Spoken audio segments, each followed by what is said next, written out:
రోజులు ఉన్నాయి. ఒక గాడిద బోను తోటి 1000 మందిని చంపిన పరిస్థితి కూడా ఉంది అక్కడ. దేవుడు అంతగా సంసోనికి అంత బలాన్ని ఇచ్చాడు. అయితే ఈ దలీలా అనే వేశ్య వలలో పడినప్పుడు ఏమైందంటే ఎప్పట్లాగే సంసోను దలీలా దగ్గర పడుకున్నాడు. ఫిలిస్తీన్లు వచ్చారు.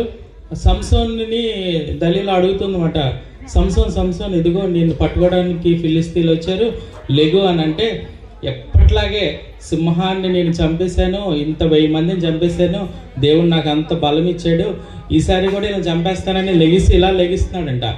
లెగిసి చూస్తే తనకు అర్థమైందంట, దేవుడు ఆల్రెడీ అతన్ని వదిలేశాడు అన్న విషయం అతనికి అప్పటికి అర్థం అవ్వలేదంట. నాకు అర్థమైంది ఏంటంటే, దాని నుంచి మనం ఇంకా దేవుడు మనల్ని పట్టుకొని మనల్ని కాపాడుతున్నాడు, అందుకే మనం ఎంత పాపం చేసినా పర్వాలేదు అని అనుకుంటున్నామేమో, ఒకవేళ భ్రమలో ఉన్నామేమో ఒకసారి ఆలోచించుకోండి.